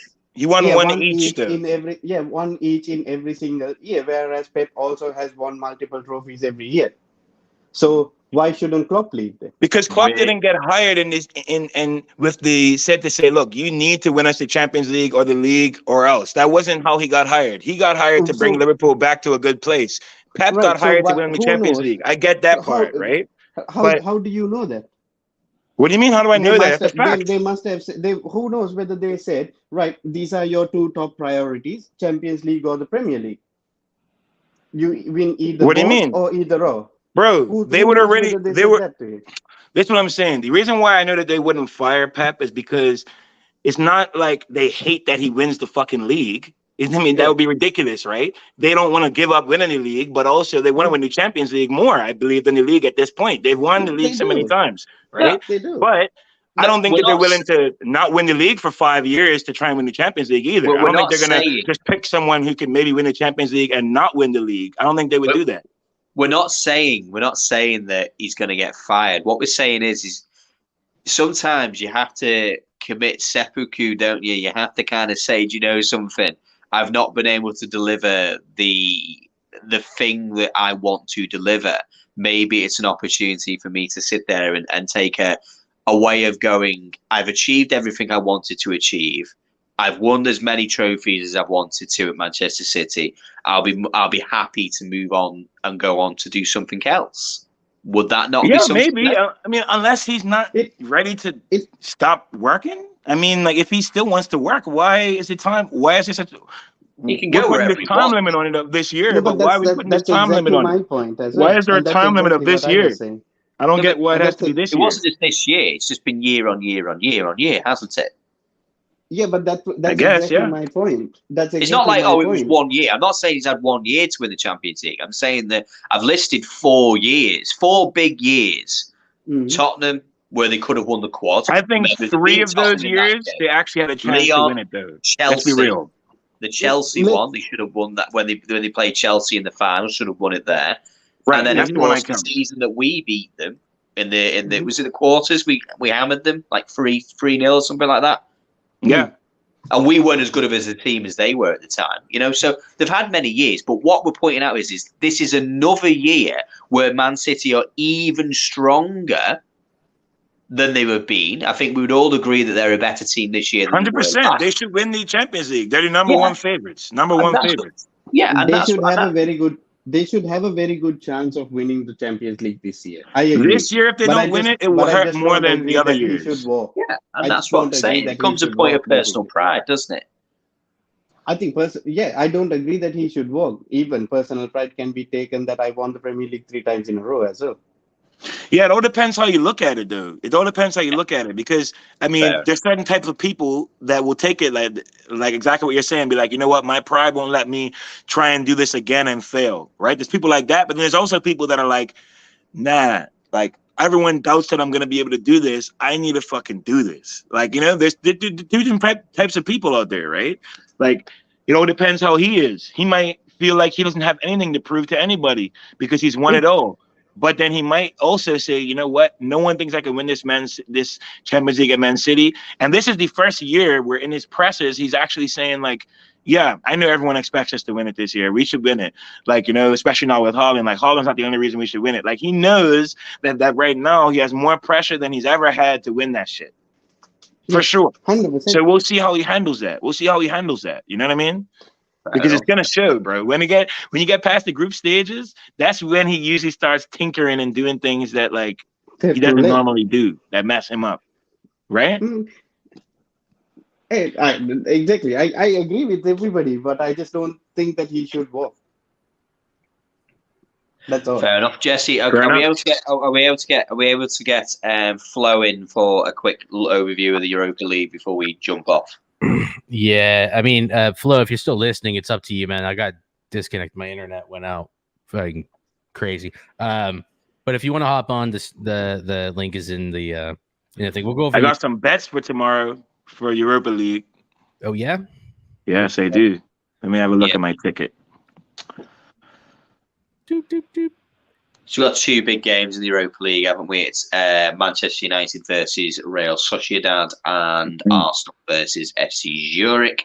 Arsenal are away. 2 games, which I think we should see 2 wins from United and Arsenal. I can't see any other outcomes, to be honest. I think the biggest question that's going to come from not so much United, but more from Arsenal, will be along the side of, you know, coping with that extra game midweek. It's something that they didn't have to deal with last season. We're all very interested to see how that extra, 90 minutes of football added on is going to affect them going forward. Is that Flo who's just joined? So I've got Real Betis, Stade Rennais, PSV, Arsenal, and Roma on a ticket. Very good. Hey. Are you there, Flo? Yeah, we'll just go ahead and cover the United until Flo figures out whatever's going on. But by the way, boys, I'm gonna hop off. All right, mate. Take it easy. Need to get back into brother. work, to be fair. Hey, thanks, Sam. Thanks for hopping on, man. Bye. Yeah. Yeah. We have a really strong bench, and we have a lot of players that we haven't played. At the end, there's a decent amount of players that Ten Hag had pulled out earlier in the. Actually, let me share this. I just realized I wasn't sharing it. That should be starting this game. Casemiro, Fred, Cristiano Ronaldo, Antony got taken off early. Word on the street is he'll play. Maguire's going to be playing. I'm sure Shaw, and I would think Lindelof, but he might play Maguire with Lisandro Martinez. Delo was in the press conference today, so we might see him play. But no, it's going to be interesting. That's a strong team, though. There's no reason why we shouldn't be beating. Should comfortably beat Sociedad. Comfortably. Yeah, man. Yeah, and honestly, I was looking at it earlier. Oh, there he is. Getting Flo on. What up, Flo? How are you? Hello, boys. You guys all right? What's happening, man? I just wanted to enter the argument of Man City not winning the Premier League and sacking, change the manager. I think that's no way. Come on, we got. but mate, we got to be realistic. Not every best team has won the Champions League. Not every best team has won the Champions League. Marseille has won the Champions League. Porto has won the Champions League. Benfica has won the Champions League. They didn't have the best manager. They didn't have the best team. It's not always the best team who got to win it. You got to have that bit of luck. But also, sometimes the best team has won it too. There's plenty of times the best team has won it. So City have been the best team for the last 4 or 5 years, you would say? I agree with you, but it's like a woman. The first time to do it the first time is not easy. The first time, the very first time is the hardest. Once just ask City. Just ask City, man. City's still virgin in the level. So as Arsenal. They're experts in it. So we're moving on from it, but no, I agree with you in certain respects. But at the end of the day, in order to be there, and I said the thing about Arsenal, which you probably didn't like too much, but you do need to win the Champions League to just be dining at that table. It's plain and simple. There's really nothing more that can be said. Arsenal's a massive club, massive fan base. Probably you could argue easily top 7 to 8 teams in the world just based on fan base alone. But you absolutely need that to be considered. But like Marseille, that's a bad example because Marseille won the Champions League, but they'll never be a bigger club than Arsenal. Ever. That's not what They'll never be bigger. We're moving on. That's not what I said. I said, right? In order to be dining at that table, you need to win the Champions League. It has absolutely nothing to do with the size of the fan base, the size of the club. That's what I was saying. Okay, fair enough. Yeah. Sociedad looks like Sociedad results have been a little bit all over the place. I think, Flo, you have a little bit of feedback coming through. I said you got a point. I agree with you. I mean, there's not many top dogs. You know, you talk about AC Milan in Champions League, top dogs. United, not top dogs, but just there. Liverpool, obviously, they're there. Real, Barca, Bayern. There's not many top teams who can say that we are Champions League contenders. Royalty. You know? There's not many teams. It's only a selected team, and Man City are just. I mean, Man City is not my team, but we can't forget last year they were just 2 minutes away from the final. Yeah. So this is what we're talking about. They need to do it. They need to do it sooner rather than later. Flo, I'm going to go ahead and mute you just until we get onto Arsenal or until you hop back in because you have feedback loop. We can hear your voice. Oh, cool. Yeah. Real quick, let me just get over this. Real Sociedad, honestly, there's no way with that squad I just read out to you that we should not be winning this game. Especially with you should comfortably win this. Cristiano, Anthony Elanga, weak, but then you have Casemiro, Fred. It's not going to be Eriksen. It'll probably be Bruno because you can play that guy 60 games a season. He just never gets injured. Then, like I said, it's not the team that I like. I'm sure we've all seen United play recently. It's not a good team, but it is Maguire, Shaw, Lindelof. Hopefully, I think he's fit. He was on the bench the other day. And then whether it's Delo or Aaron Wan-Bissaka, doesn't really matter. All 11 of those players have played together before. I don't think there's any excuses to lose, if you know what I mean. I don't know. No, I think United win comfortably this game. Yeah. I watched Sociedad play last week. I was watching the game, that better one. Hey, but honestly, they United's looked much better recently. Like, if United play even just as good as they played their last game, they'll beat them.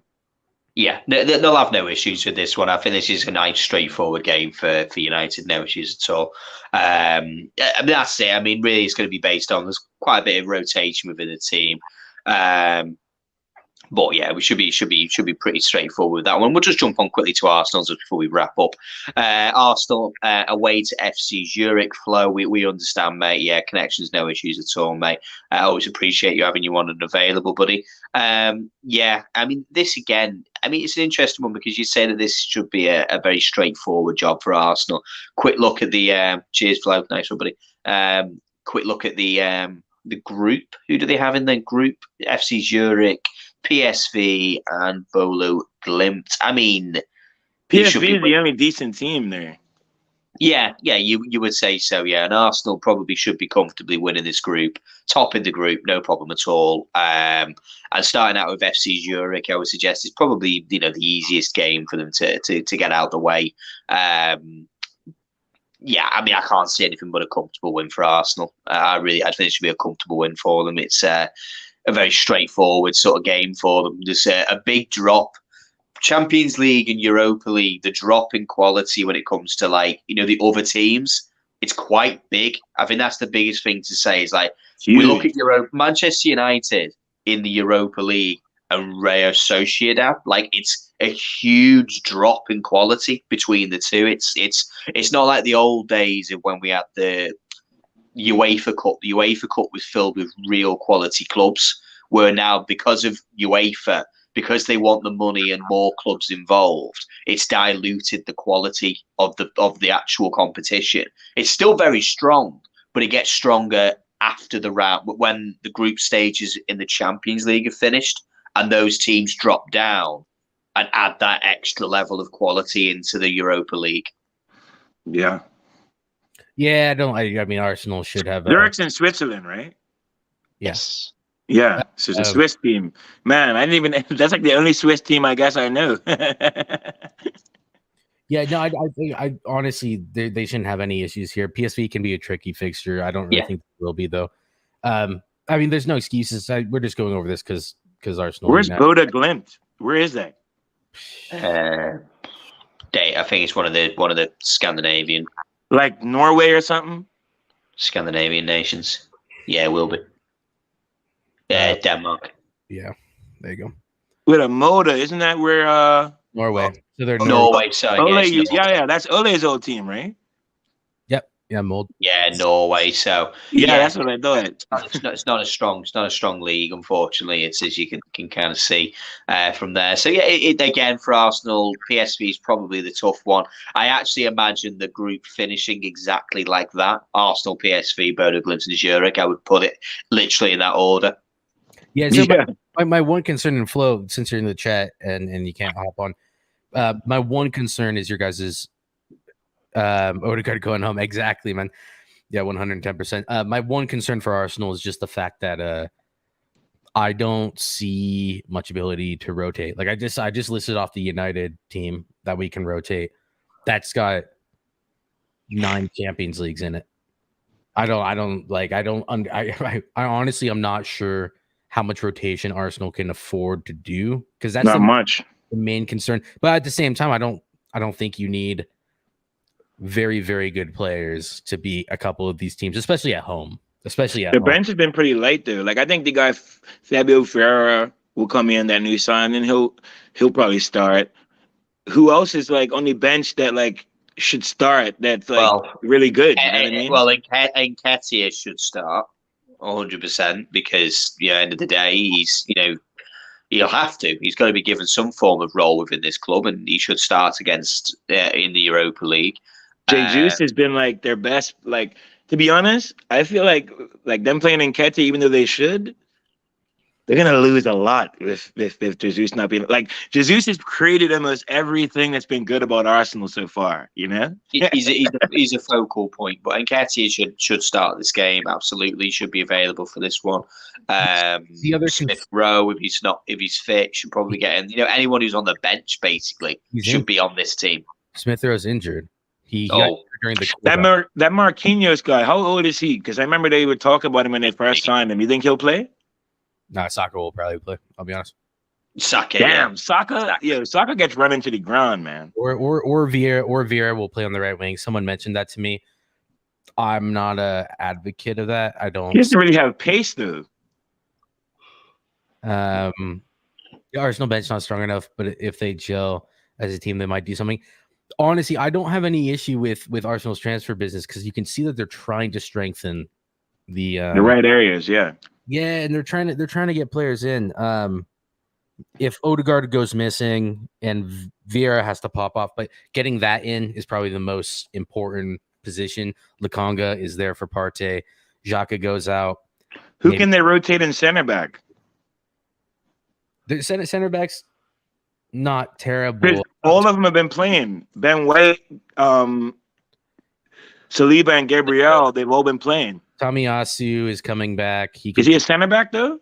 Yeah, he played right back. He's a right back. No, but he started as a center back. He can play right back. True. They have Suarez, which for this Suarez. Who's that? Cedric Suarez. Oh, Cedric Suarez. Yeah. I forgot he played for Arsenal. It's just a lot of like you can talk about like versatility and obviously that's something that Mikel Arteta likes, but that's like a lot of versatility. That's like I think our entire squad. We're gonna bring in Tierney. We're gonna move Zinchenko into midfield. We're going to take out Xhaka. We're like move Lukonga, and then we're gonna have Emile Smith Rowe out, and then we're gonna take Odegaard. And if he's injured or something, or no, if Saka, if we want to rest Saka, then we're going to play Vieira out there, who's actually an attacking midfielder. He's not a right winger. It gets sloppy. That is my only point. So that's my only concern for Arsenal. But Arsenal look good. They've looked good the start of the season. So I think I trust Arteta to navigate this group. But it is getting to the point where I do think it's just something that they need to watch. But yeah, no, I think that's about it. I think Arsenal will be fine. That's my only concern. Should have no issues. It'll be interesting to see the lineups before the games kick off. That'll be the biggest side to see how they line up and how strong the two managers choose to have the teams. But listen, everyone, it's been a really good stream, really entertaining. It's a really good conversation.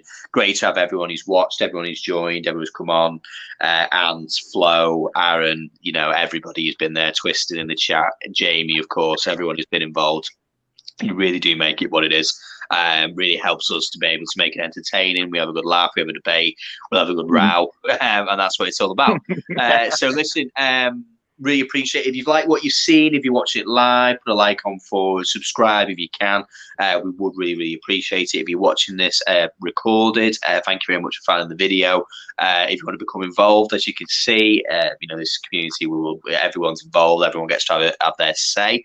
Please jump on. Cheers, Flo. Nice, somebody. But yes, so we'll be back on Friday covering the Premier League for the weekend. Cheers, Twisted. See you on for the weekend. Going to be doing the Premier League and then a little bit of an overview from the from the Europa League football. We'll discuss that on Friday about what we saw, what we predicted, and what came true. And then back on Monday for the Champions League. So if you can join us for those ones, we'd really, really appreciate it. Thank you very much for everyone. Until next time, see you later. Take care. See you later. Bye. Ciao, boys.